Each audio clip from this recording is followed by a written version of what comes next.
अपना समूह लेकर गाड़ी के पास लौट आया। मेरे भाई ने सुना तो कहा कि चलो सो जाओ। बैल खोल दिए गए और गाड़ी जमीन पर रख दी गई। हमने गाड़ी के निचले हिस्से में बिस्तर डाला और जैसे तैसे लेट गए। मेरे दिमाग में चल रहा था कि हमारे पास भोजन काफी है। भूख के मारे हमारे पेट में चूहे दौड़ रहे हैं, लेकिन पानी के बिना हमें भूखे सोना पड़ रहा है। और पानी इसलिए नहीं मिल सका क्योंकि हम अछूत हैं। मैं यही सोच रहा था कि मेरे भाई के मन में एक आशंका उभर आई। उसने कहा कि हम सभी को एक साथ नहीं सोना चाहिए, कुछ भी हो सकता है, इसलिए एक बार में 2 लोग सोएंगे और 2 लोग जागेंगे। इस तरह पहाड़ी के नीचे हमारी रात कटी। तड़के 5 बजे गाड़ीवान आया और कहने लगा कि हमें कोरेगांव के लिए चल देना चाहिए। हमने मना कर दिया और उससे 8 बजे चलने को कहा। हम कोई जोखिम नहीं उठाना चाहते थे। वो कुछ नहीं बोला।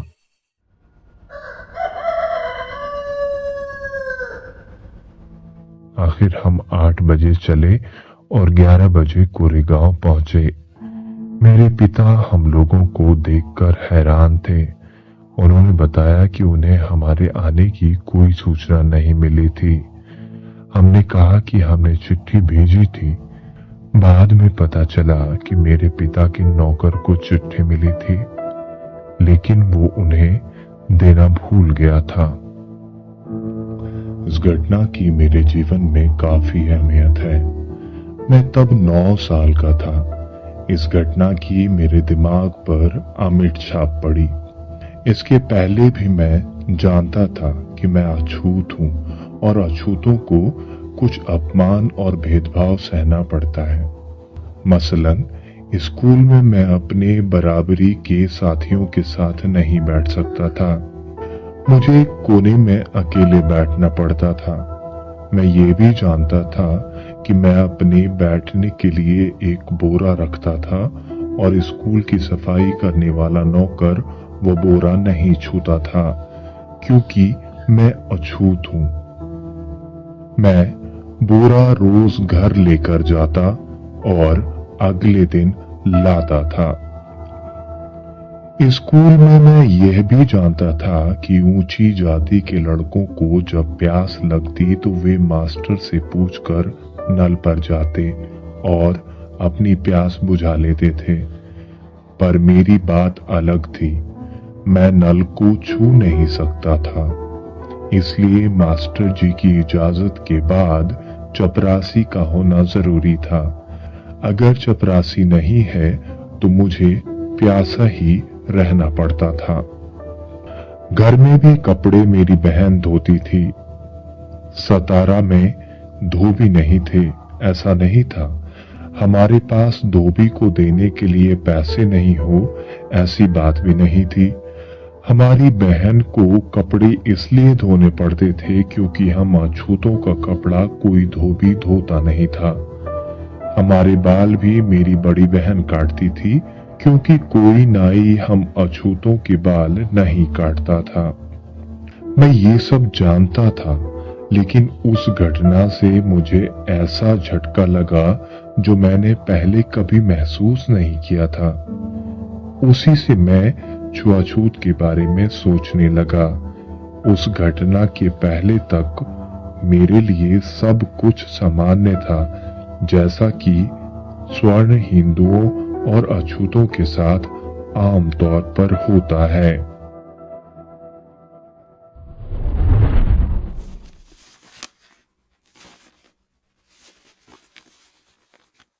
अध्याय 2। पश्चिम से लौट कर आने के बाद बड़ौदा में रहने की जगह नहीं मिली। पश्चिम से मैं 1916 में भारत लौटा। महाराजा बड़ौदा की बदौलत में उच्च शिक्षा प्राप्त करने के लिए अमेरिका गया था। मैंने कोलंबिया यूनिवर्सिटी न्यूयॉर्क से पढ़ाई की और 1917 में मैं लंदन चला गया। मैंने लंदन यूनिवर्सिटी के स्कूल ऑफ इकोनॉमिक्स में स्नातक में दाखिला लिया था। लेकिन 1918 में मुझे अपनी पढ़ाई अधूरी छोड़कर भारत आना पड़ा। चूंकि मेरी पढ़ाई का खर्चा बड़ौदा स्टेट ने उठाया था, इसलिए उसकी सेवा करने के लिए मैं मजबूर था। किन वजहों से मैंने बड़ौदा स्टेट छोड़ा, उनका मेरे आज के उद्देश्य से कोई संबंध नहीं है और इसलिए यहाँ मैं इस बात में नहीं जाना चाहता। मैं सिर्फ बड़ौदा में मुझे किस तरह के सामाजिक अनुभव हुए उसी पर बात करूंगा और उसी को विस्तार से बताने तक खुद को सीमित रखूंगा। यूरोप और अमेरिका में 5 साल के प्रवास ने मेरे भीतर से ये भाव मिटा दिया था कि मैं अछूत हूँ। ये भी भाव मिट गया था कि भारत में अछूत कहीं भी जाता है तो वो खुद अपने और दूसरों के लिए मुश्किल पैदा करता है। जब मैं स्टेशन से बाहर आया तो मेरे दिमाग में अब एक ही सवाल घूम रहा था कि मैं कहाँ जाऊं, मुझे कौन रखेगा। मैं बहुत गहराई तक परेशान था। हिंदू होटल जिन्हें विशिष्ट कहा जाता था, उनको मैं पहले से ही जानता था, वे मुझे नहीं रखेंगे। वहां रहने का एकमात्र तरीका था कि मैं झूठ बोलूं, लेकिन उसके लिए मैं तैयार नहीं था, क्योंकि मैं अच्छे से जानता था कि अगर मेरा झूठ पकड़ा गया तो उसके क्या परिणाम होंगे। वो पहले से नियत थे। यूं तो मेरे कुछ मित्र बड़ौदा के थे जो अमेरिका पढ़ाई करने गए थे। अगर मैं उनके यहाँ गया तो क्या वो मेरा स्वागत करेंगे? मैं खुद को आश्वस्त नहीं कर सका। हो सकता है कि एक अछूत को अपने घर में बुलाने पर वो शर्मिंदा महसूस करें। मैं थोड़ी देर तक किसी पशुपेश में स्टेशन पर खड़ा रहा। फिर मुझे सूझा कि पता करूं कि कैंप में कोई जगह है क्या। तब तक सारे यात्री जा चुके थे। मैं अकेला बच गया था। कुछ एक गाड़ी वाले जिन्हें अब तक कोई सवारी नहीं मिली थी, वो मुझे देख रहे थे और मेरा इंतजार कर रहे थे। मैंने उनमें से एक को बुलाया और पता किया कि क्या कैंप के पास कोई होटल है। उसने बताया कि एक पारसी सराय है और वो पैसा लेकर ठहरने देते हैं। पारसी लोगों द्वारा ठहरने की व्यवस्था होने की बात सुनकर मेरा मन खुश हो गया। पारसी जोरास्ट्रियन धर्म को मानने वाले लोग होते हैं। उनके धर्म में छुआछूत के लिए कोई जगह नहीं है, इसलिए उनके द्वारा अछूत होने का, भेदभाव होने का कोई डर नहीं था। मैंने गाड़ी में अपना बैग रख दिया और ड्राइवर से पारसी सराय में चल देने के लिए कह दिया। ये एक 2 मंजिला सराय थी। नीचे एक बुजुर्ग पारसी और उनका परिवार रहता था। वो ही इसकी देखरेख करते थे और जो लोग रुकने आते थे उनके खान पान की व्यवस्था करते थे। गाड़ी पहुंची।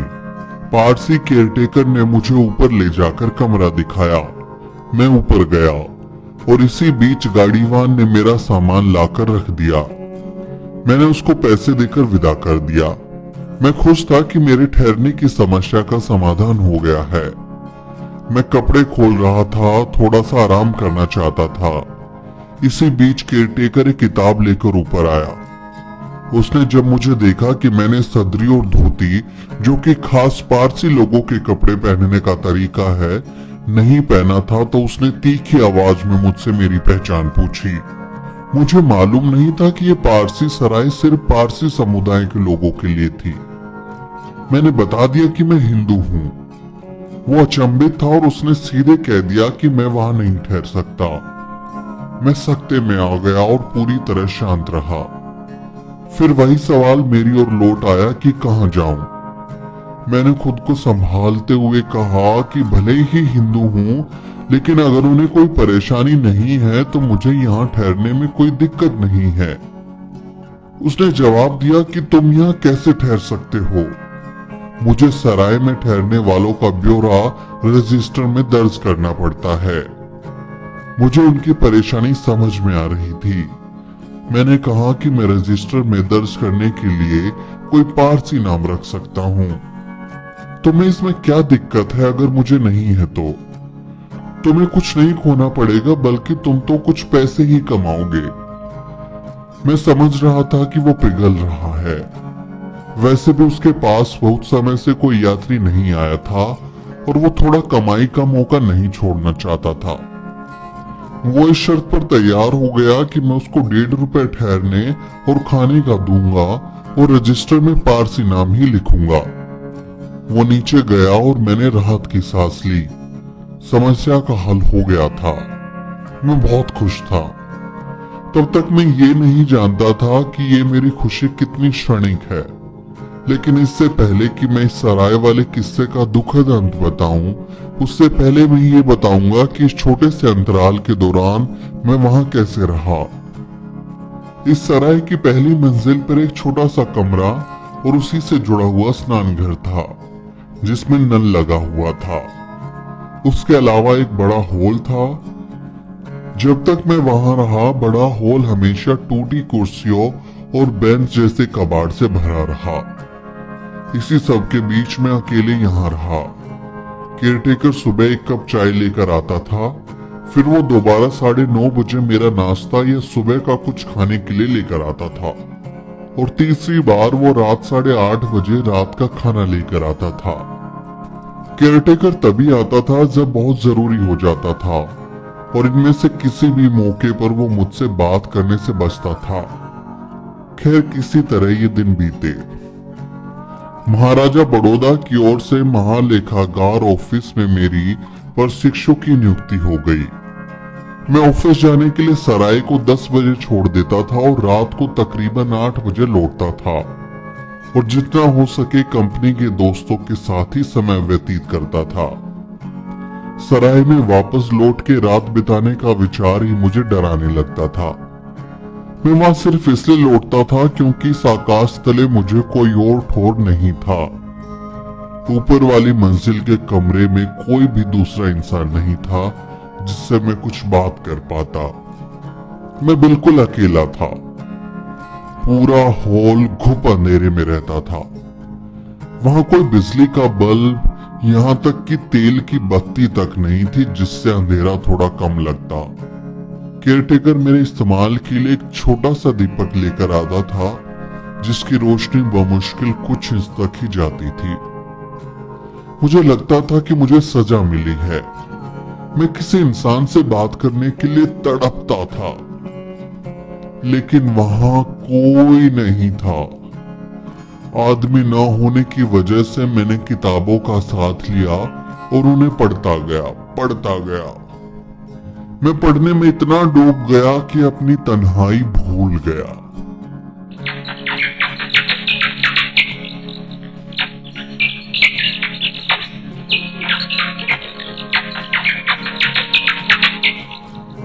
लेकिन उड़ते चमगादड़ जिनके लिए वह हॉल उनका घर था, उनकी चींचे की आवाजें अक्सर मेरे दिमाग को उधर खींच लेती थी। मेरे भीतर तक सिहरन दौड़ जाती थी, और जो बात मैं भूलने की कोशिश कर रहा था वो मुझे फिर से याद आ जाती थी कि मैं एक अजनबी परिस्थिति में एक अजनबी जगह पर हूं।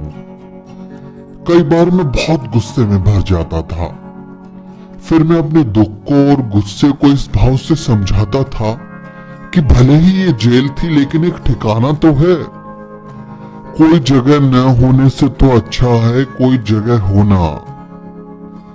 मेरी हालत इतनी खराब थी कि जब मेरी बहन का बेटा बंबई से मेरा बचा हुआ सामान लेकर आया तो वो जोर जोर से रोने लगा और मुझे उसे तुरंत वापस भेजना पड़ा।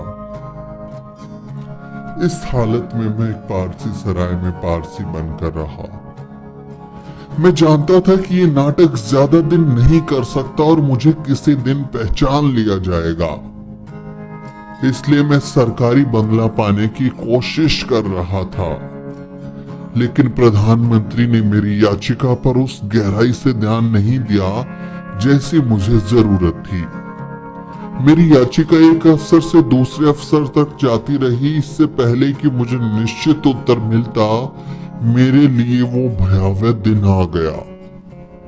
वो सराय में 11वां दिन था। मैंने सुबह का नाश्ता कर लिया था और तैयार हो गया था और कमरे से ऑफिस के लिए निकलने ही वाला था। दरअसल रात भर के लिए जो किताबें मैंने पुस्तकालय से उधार ली थी उनको उठा रहा था कि तभी मैंने सीढ़ी पर कई लोगों के आने की आवाज सुनी। मुझे लगा कि यात्री ठहरने के लिए आए हैं और मैं उन मित्रों को देखने के लिए उठा। तभी मैंने दर्जनों गुस्से में भरे लंबे मजबूत पारसी लोगों को देखा।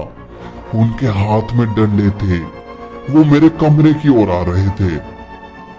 मैंने समझ लिया कि यात्री नहीं है और इसका सबूत उन्होंने दे भी दिया। वो सभी लोग मेरे कमरे में इकट्ठा हो गए और उन्होंने मेरे ऊपर सवालों की बौछार कर दी। कौन हो तुम यहाँ क्यों आए हो? बदमाश आदमी, तुमने पारसी सराय को गंदा कर दिया।